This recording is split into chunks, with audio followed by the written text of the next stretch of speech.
This is the best you could give me? What a piece of junk! Ah!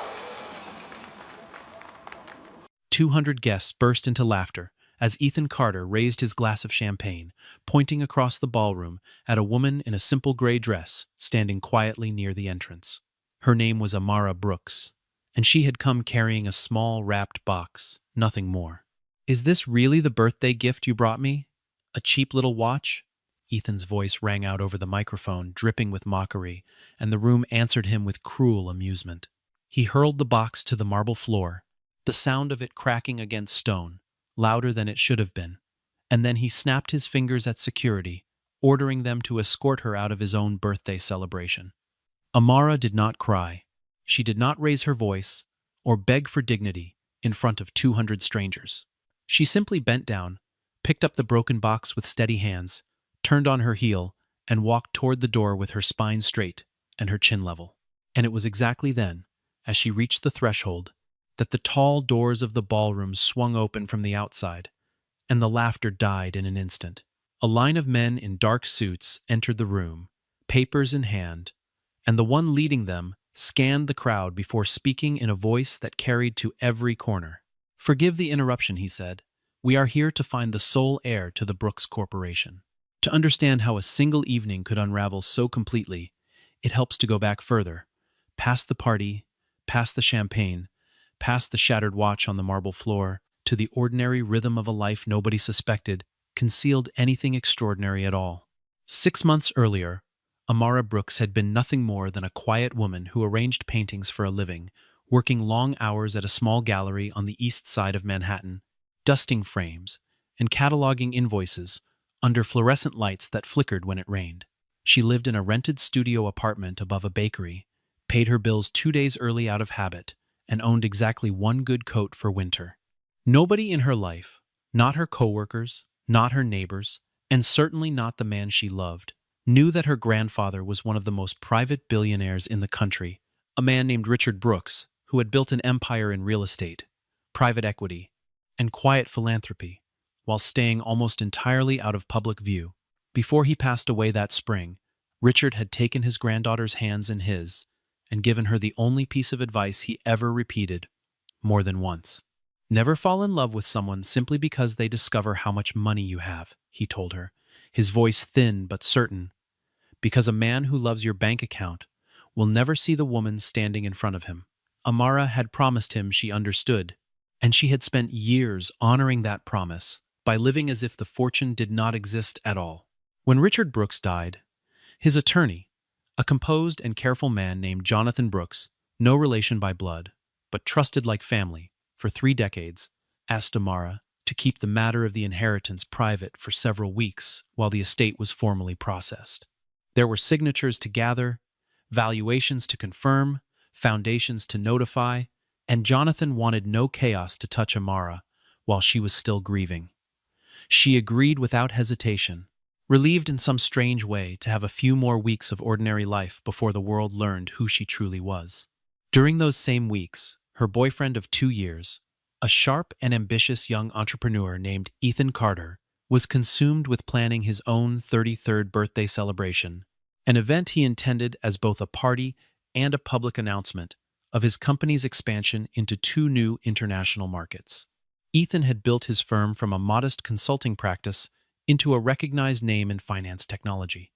and he wore his success the way some men wear cologne, thick, unmistakable, and applied a little too generously in every room he entered. Ethan had also invited Vanessa Hale, a woman from his past who had reappeared in his professional circle over the previous few months under the pretense of a business partnership. Vanessa came from old money, the kind that funded galas and had wings of hospitals named after grandparents, and she had never fully accepted that Ethan chose someone like Amara after their own relationship ended years earlier. At every gathering leading up to the party, Vanessa found small, precise ways to remind everyone present that Amara did not belong among them, commenting on the modest cut of her dress, the age of her handbag, the fact that she took the subway instead of a car service. Ethan laughed along more often than he should have, telling himself it was harmless teasing between old friends, never once noticing how his silence in those moments landed on the woman beside him, like a slow, accumulating weight. Amara noticed everything, but she said nothing, because she had learned long ago that some battles are not worth fighting with words, and because she still believed, foolishly perhaps, that the man she loved would eventually choose to stand beside her instead of beside his own comfort. On the night of the party, she dressed simply, wrapped a small gift she had spent weeks restoring by hand, and walked into the lobby of the hotel, telling herself that love did not require expensive proof. She had thought, more than once that week, about telling Ethan everything before the party even began, about sitting him down quietly and explaining the fortune waiting behind her ordinary life, but something in her kept holding back, some instinct that whispered it was better to wait and watch, to see whether the man she loved would still choose her when there was nothing grand attached to the choosing. The ballroom that evening had been transformed into something out of a glossy magazine spread, chandeliers dimmed to a warm gold, ice sculptures melting slowly beside towers of champagne glasses, and a string quartet playing just loud enough to be elegant without interrupting conversation. The guest list read like a registry of the city's ambitious and arrived chief executives in tailored suits, minor celebrities, trailing photographers,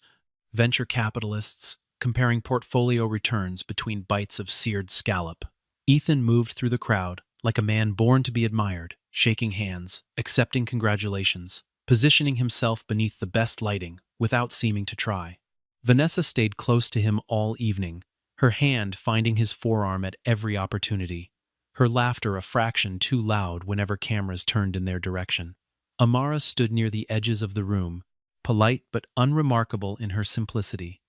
watching the woman she used to trust her boyfriend around orbit him like she had never left at all. Waiters circled with trays of appetizers arranged like small sculptures.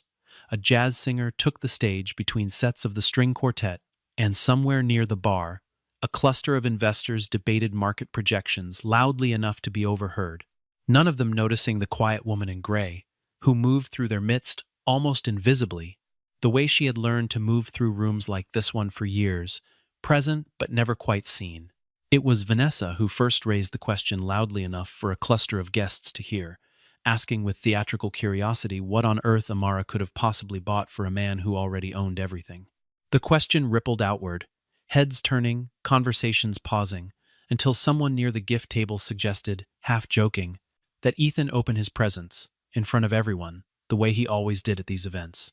Ethan, flushed with champagne and the easy confidence of being the center of attention, agreed immediately,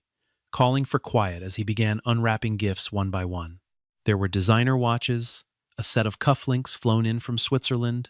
a weekend getaway package to a private island, each gift met with appreciative applause and Ethan's practiced smile. When he reached Amara's box, small and plainly wrapped in brown paper, tied with simple string,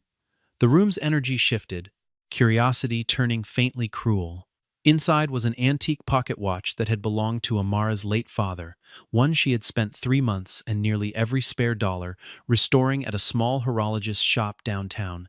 its case polished until it gleamed,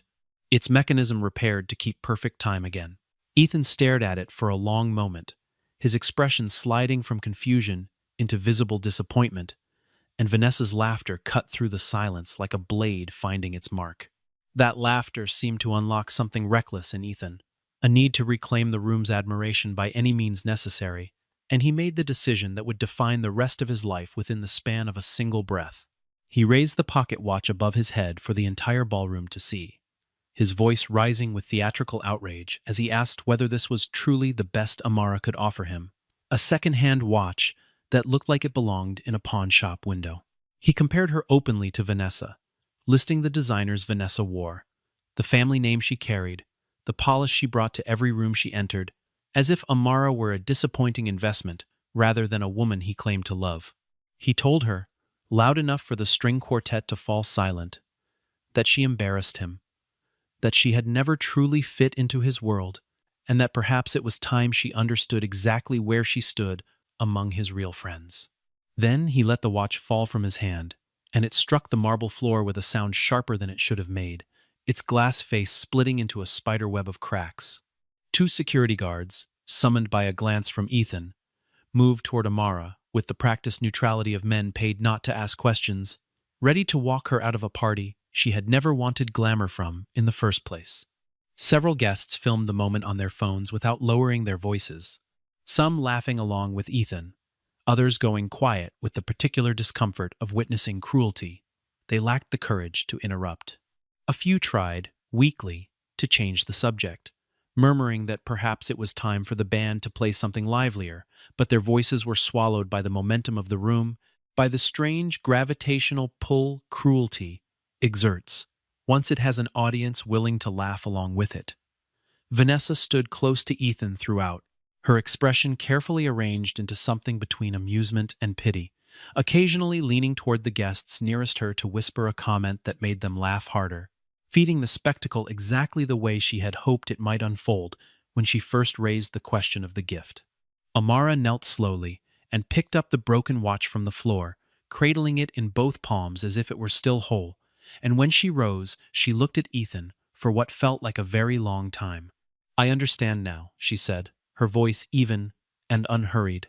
carrying none of the anger the room seemed to expect from her. She did not explain what exactly she understood, did not raise her voice to match his, did not offer the tearful scene that would have let everyone feel satisfied and move on. She simply turned, walked past the security guards, who suddenly seemed unsure whether their assistance was still required, and crossed the length of the ballroom alone, while 200 pairs of eyes followed her. As she reached the towering doors at the far end of the room, they began to open before she touched them, swinging outward, as if the building itself had been waiting for this exact moment. Beyond the threshold, a line of Blacktown cars idled at the curb outside the hotel, their engines humming low in the cool autumn night, and from the nearest vehicle stepped a group of men in dark, precisely tailored suits. The man leading them was Jonathan Brooks, silver-haired and composed, carrying himself with the unhurried authority of someone who had spent decades in rooms far more consequential than this one. He entered the ballroom flanked by 3 associates, each holding leather folios, their expressions professionally unreadable as they scanned the crowd for a single face. "Excuse the interruption," Jonathan said, his voice measured but impossible to ignore. "We are looking for a woman named Amara Brooks." A murmur swept through the guests, confusion replacing the earlier amusement, as several people glanced toward the doorway where Amara had just been standing moments before. Ethan stepped forward instinctively, some old instinct for control asserting itself even now, and asked what business a team of lawyers could possibly have at his birthday party. Jonathan turned to look at him directly, and something in his gaze made Ethan's confident posture falter for the first time all evening. "Did you just have that young woman removed from this room?" Jonathan asked,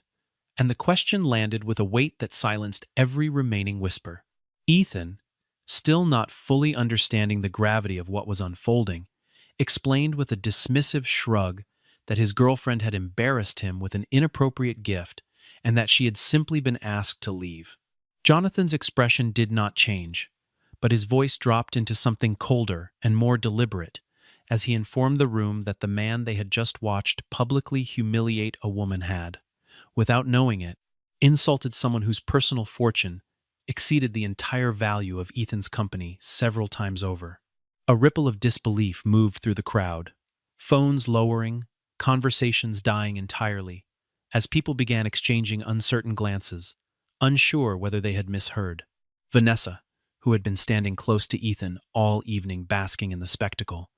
felt the color drain slowly from her face as the pieces began arranging themselves into a shape she did not want to see. Jonathan opened the leather folio in his hands and withdrew a single document bearing an official seal, holding it up so that anyone close enough could see the name printed clearly at its center. That name was Amara Brooks, and Jonathan explained, in the same steady voice he might use to read a weather report, that Richard Brooks, one of the wealthiest and most private men in American finance, had passed away recently, leaving behind exactly one heir. A woman near the bar dropped her glass, the sound of shattering crystal barely registering against the ringing silence that had fallen over the entire ballroom, and nobody moved to clean it up. Jonathan continued speaking into the stunned silence, laying out details that landed on the crowd like individual blows, each one heavier than the last. Richard Brooks had built an empire spanning commercial real estate across 4 continents, controlling interests in over a dozen private equity funds, a foundation that had quietly funded hospitals and universities for 30 years, and a personal art collection valued in the hundreds of millions housed partly in a museum that bore the family name. The total estate, Jonathan explained,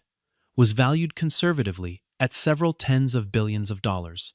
and every share of it, every property, every fund, every seat on every board, now belonged to a single woman who had, until this moment, chosen to live as though none of it existed. He explained that Amara had requested privacy in the weeks following her grandfather's death, not out of secrecy or deception, but out of grief and a desire to be certain the people around her valued her for who she was rather than what she owned. The gathered guests began to understand, with a slow and sickening clarity, exactly what they had witnessed only minutes earlier, and exactly whose humiliation they had laughed along with. Ethan stood frozen in the center of the room, the shattered watch still lying where it had fallen, his mind refusing to fully accept what his ears had just heard. Vanessa took a single step backward, as though putting physical distance between herself and the moment might somehow undo it. Jonathan produced the will itself from his folio, its pages thick with legal language, but its central clause unmistakable, even to those without legal training, naming Amara Brooks as the sole and unconditional heir to the entirety of the Brooks estate. He informed the room, almost as an afterthought, that he had come to this address specifically because Amara's phone had gone unanswered for several hours, and her assistant at the gallery had mentioned she planned to attend a birthday celebration that evening. The irony of the timing was not lost on anyone present, that the very party meant to celebrate one man's rising fortune had become the exact place and moment. His fortune, by comparison, was revealed as almost trivial. Several guests who had laughed loudest during the humiliation now found sudden and urgent reasons to check their phones, to step toward the bar, to avoid meeting anyone's eyes. Ethan finally found his voice, asking in a near whisper whether this was some kind of mistake, some case of mistaken identity that could still be corrected. Jonathan closed the folio with a quiet final click and told him there was no mistake, that he should perhaps consider, before speaking to anyone else that evening, what exactly he had just done to the woman he claimed to love. It took Ethan nearly 11 minutes to push through the stunned crowd and reach the street outside, his mind cycling through disbelief, panic, and a dawning, nauseating shame he had never experienced in his adult life. He called Amara's phone 7 times before the calls stopped connecting at all, each unanswered ring feeling like confirmation of something he was not yet ready to name. He drove to her apartment above the bakery, buzzing the intercom until a neighbor leaned out a window and told him she had not seen Amara return home that evening. He went to the gallery the next morning, arriving before opening hours and waiting on the sidewalk until a coworker unlocked the door, only to be told, with visible discomfort, that Amara had submitted her resignation by email sometime after midnight. He asked whether anyone knew where she had gone, whether she had family nearby, whether there was any address, any number, any thread he could still pull. And each time the coworker shook her head, offering only a wary, uncertain glance that made it clear news of the party had already reached the gallery before he arrived. Standing in the gallery's quiet entryway, surrounded by paintings Amara used to describe to him with quiet enthusiasm he had rarely bothered to listen to, Ethan began remembering details he had never allowed himself to notice before. She had never once asked him for money, had always insisted on paying her share, even when it strained her modest salary, had never mentioned her family beyond a grandfather she clearly adored but rarely elaborated on. He realized, standing in that empty gallery with morning light falling across abandoned canvases, that in 2 years together he had never once asked her a genuine question about who she truly was. He remembered the evenings. She came home exhausted from work, and he had barely looked up from his own phone to greet her. The birthdays where she remembered every small detail of his preferences, while he struggled to recall the name of the street where she grew up, the quiet, patient way she had loved him, without ever once asking for anything larger than his attention in return. None of it had seemed significant at the time, the way water does not seem significant until the day it is gone, and a person finally understands how much of their life depended on it. Jonathan Brooks refused every attempt Ethan made to reach him in the days that followed, declining calls, ignoring messages left with his office, turning away a courier Ethan sent with a handwritten letter. The silence was its own answer, a professional and deliberate wall erected around a woman who clearly wanted no further contact with the world she had briefly, painfully rejoined. In the absence of any response, Ethan found himself piecing together fragments of Amara's past from secondhand sources, old acquaintances, a mutual friend who had once met her grandfather briefly at a charity dinner years earlier without knowing the family name at the time. Slowly, a fuller picture emerged of the woman he thought he had known, a picture far richer and more deliberate than anything he had imagined. Richard Brooks, it turned out, had raised Amara after her parents passed away when she was young, and he had been fiercely protective of her ability to form her own identity separate from his fortune. He enrolled her in ordinary schools under a slightly altered surname arrangement handled quietly through the family's legal team, insisted she work summer jobs like any other teenager, and made her promise, repeatedly, that she would build a life measured by character rather than inheritance. He used to tell her, on quiet evenings at the kitchen table of the house where she grew up, that money could buy almost anything except the certainty that someone loved the person underneath it.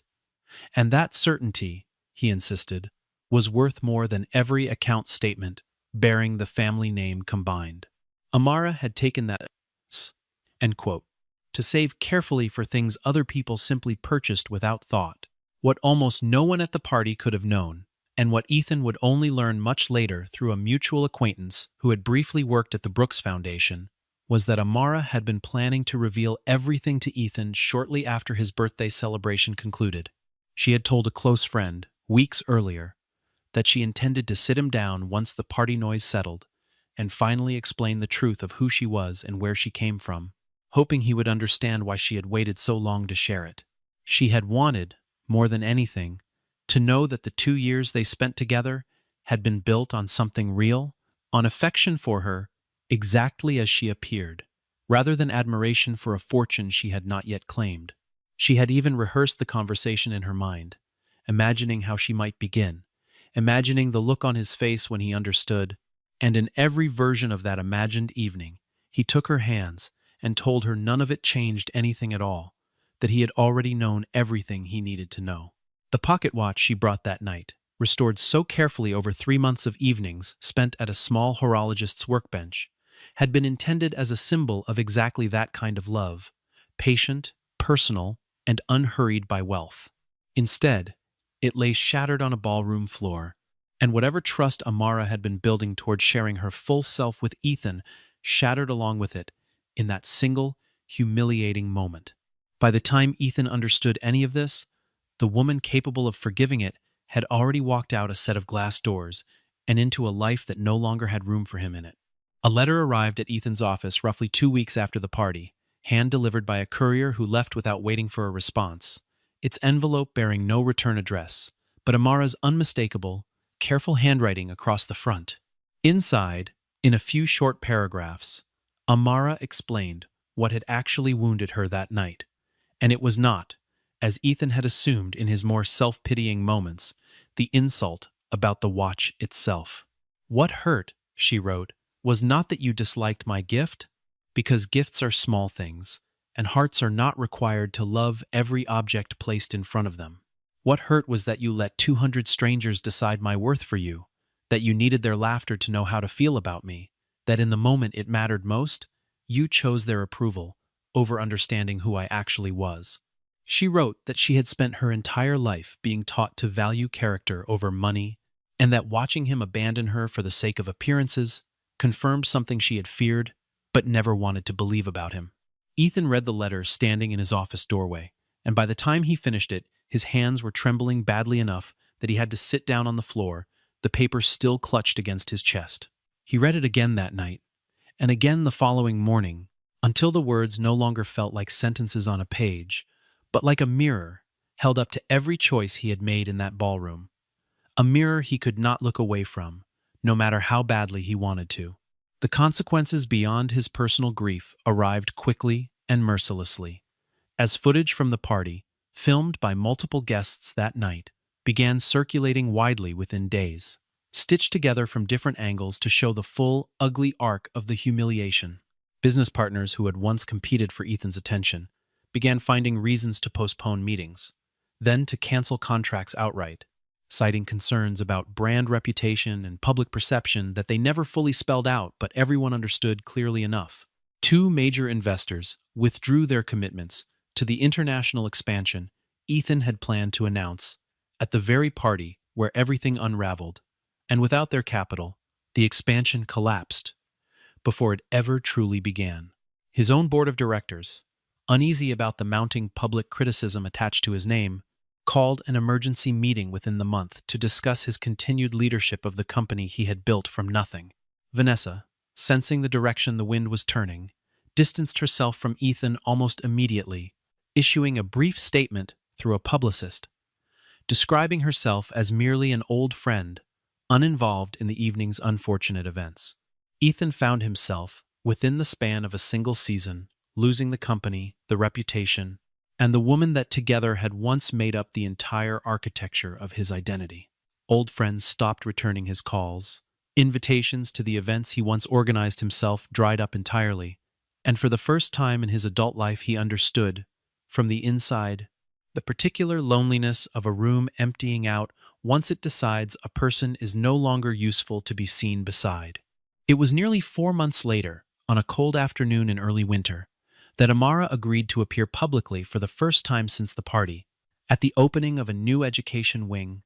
funded by the Brooks Foundation, in a modest neighborhood on the city's edge. She stood at a podium in a dark blue coat, composed and unhurried, speaking briefly about her grandfather's belief that opportunity should never depend on the accident of where a person was born. She took no questions about the party, about Ethan, or about the viral footage that had turned her, briefly, into a symbol for something larger than herself, deflecting every attempt with the same calm patience she had shown while walking out of that ballroom months earlier. Ethan attended the event uninvited, standing near the back of the small crowd gathered on the sidewalk, and waited until the formal remarks concluded before approaching her as she prepared to leave. He did not ask for forgiveness in front of anyone, did not stage a dramatic public apology, the way another man might have hoped would restore his reputation. He simply asked, quietly and without an audience this time, whether she might give him 5 minutes to say what he should have said months earlier. Amara agreed, more out of a desire for closure than any renewed hope, and the two of them walked a short distance to a small park nearby, their breath visible in the cold afternoon air. Ethan told her without excuses that he had spent the previous months replaying that night in his mind more times than he could count, and that he understood now, far too late, that his cruelty had never really been about a watch at all. He said he had been ashamed, not of her, but of some manufactured version of status he had built his entire identity around, and that when the room laughed, some broken part of him had needed to laugh along, rather than risk being laughed at instead. He told her he loved her, that he had loved her before he knew about the fortune and still loved her now that everyone else only wanted access to it, and that he was asking not for the money or the status, but simply for the chance to prove he could be different. Amara listened without interrupting, her expression unreadable in the way it had been the night of the party, and when he finished speaking, she was quiet for a long moment before she finally responded. If I had walked into that ballroom still just the ordinary woman from the gallery, she asked him, with no fortune waiting behind me, and no lawyers arriving to prove my worth, would you be standing here apologizing to me right now? Ethan opened his mouth to answer, and found, to his own quiet devastation, that no honest answer would come. Amara did not wait for him to find the words, because she already understood, better than he did, exactly what his silence meant. She told him, gently but without any softening of the truth, that real love does not require proof of a person's importance before it decides they are worth protecting, and that whatever they had shared, however genuine parts of it may have felt, had never quite passed that test. She thanked him for the years they spent together, told him she wished him a life built on something steadier than other people's applause, and then she turned and walked toward a waiting car at the edge of the park. Ethan stood alone among the bare winter trees, watching the car pull away and merge into the flow of traffic until it disappeared entirely from view, understanding at last that some doors, once closed, are not meant to reopen, no matter how sincerely a person knocks. He returned to what remained of his company with a different kind of resolve, no longer chasing the version of success measured in headlines and envy, but he did so alone, carrying the particular weight of a lesson learned only after it was too late to change its outcome. A full year passed, and the city around both of them continued its restless motion, indifferent to the private reckonings unfolding within it. Amara had, by then, formally accepted her role as chair of the Brooks Foundation, a position she approached with the same quiet discipline she had once brought to arranging paintings in a small gallery, only now applied across a far larger canvas. Under her direction, the foundation expanded its education initiatives into 11 additional cities, funded scholarship programs for young artists who reminded her, in small ways, of the girl she used to be before any of this began, and restructured its museum holdings to make the family's private collection freely accessible to the public for the first time in its history. She personally reviewed hundreds of scholarship applications each year, insisting on reading the essays herself rather than delegating the task entirely to committee, because she remembered too well what it felt like to be a young person with talent and no clear path toward using it, and she wanted every applicant to know that someone with the power to change their circumstances had actually taken the time to see them. The corporation itself, once managed at arm's length by boards and executives Richard Brooks had trusted, found new energy and direction under Amara's careful, deliberate leadership, growing steadily, even as she insisted on maintaining the same modest personal habits that had defined her life before the inheritance. She still preferred small apartments to sprawling estates, still walked when the weather allowed it, still spoke to employees at every level of her companies with the same unhurried attentiveness she had once given to visitors browsing the gallery. Wealth, it turned out, had not changed who she was, because she had already decided, long before any of it arrived, exactly who she intended to be. Colleagues who worked alongside her often remarked that she still remembered the names of interns after a single introduction, still stayed late to help a struggling employee finish a report rather than delegate the task downward, still treated the janitor, who cleaned the foundation's offices each evening, with the same warmth she extended to visiting diplomats and museum donors alike. It was, several of them agreed privately, as though the money had simply confirmed a character that already existed, rather than manufacturing one that had not been there before. Ethan's path unfolded very differently over that same year, marked by a slow, deliberate dismantling of the life he had built around appearances. He sold his remaining stake in the company within 8 months, unable to continue leading an organization whose reputation had become permanently entangled with a single cruel evening no rebranding effort could fully erase. He stepped away from the social circles that had once defined his sense of importance, the galas, the private clubs, the constant performance of success for an audience that, he now understood, had never actually cared about him personally at all. He took a smaller role at a firm outside the city, one where nobody recognized his name from viral footage, and he spent those months in a kind of deliberate, quiet, trying to understand who he might have become, if status had never been available to him as a substitute for genuine character. He kept the broken pocket watch in a drawer of his desk, never repaired, never discarded,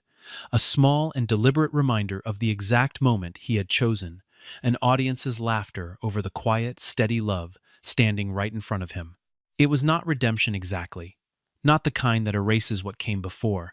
but it was a beginning, the slow and unglamorous work of a man learning, far too late for it to matter to the person who deserved it most, what it actually meant to value someone without conditions attached. He began volunteering on weekends at a community center near his new apartment, not for recognition, since almost nobody there knew his name or his history, but because the quiet, unremarkable work of simply showing up for people who needed nothing from his reputation felt, for the first time in years, like something honest. The seasons turned slowly over that year, autumn folding into a long winter, winter thawing eventually into the tentative green of early spring, and with each passing month the memory of that ballroom grew fainter for most of the people who had once stood inside it, filed away as an amusing piece of gossip rather than a turning point in two lives. Their paths crossed again, unexpectedly, at an art exhibition opening in the spring. One of the smaller galleries, Amara's foundation, now quietly supported alongside its larger institutional grants. Ethan had come at the invitation of a former colleague, unaware Amara would be present until he saw her across the room, standing before a painting with the same quiet stillness she used to bring to her old job, cataloging invoices under flickering lights. She noticed him a moment later, and something passed between them that was neither warmth nor hostility, but something closer to recognition, the particular acknowledgement two people share when they have both survived the same difficult chapter and emerged as different people entirely. There was no scene, no dramatic confrontation, no tearful reconciliation of the kind that might satisfy an audience hoping for a tidy ending. Amara offered him a small, polite smile, the kind extended to any acquaintance from a previous life, and Ethan returned it with something quieter, something that carried no expectation attached to it at all. Neither of them approached the other beyond that brief exchange of glances, and after a few moments, Amara turned back toward the paintings on the wall, continuing her slow walk through the gallery, as though the encounter had settled something long unresolved between them. She did not choose reconciliation that evening, and she did not choose bitterness either, because both would have required her to remain tethered to a version of herself defined by what Ethan had done rather than by who she had decided to become in its aftermath. She chose instead to keep walking, past the paintings, past the small crowd gathered near the entrance, out into the mild evening air, where a car waited to take her toward whatever came next in a life she was still, deliberately and carefully, building on her own terms. What remained afterward was not a story of revenge, nor a fairy tale ending stitched together for easy comfort, but something quieter and more enduring, a reminder carried forward by everyone who had witnessed even a fragment of what happened that autumn evening. The true measure of wealth, it turned out, was never the number printed on a balance sheet or the address listed on a deed, but something far simpler and far harder to fake. It was the way a person chose to treat someone standing in front of them before they knew anything at all about who that person might one day become. And it was that lesson, more than any inheritance or empire, that outlasted every guest who had once laughed inside that glittering, forgotten ballroom. Years afterward, when people recalled the story at all, they rarely remembered the exact sum of the fortune or the name of the company Ethan once ran,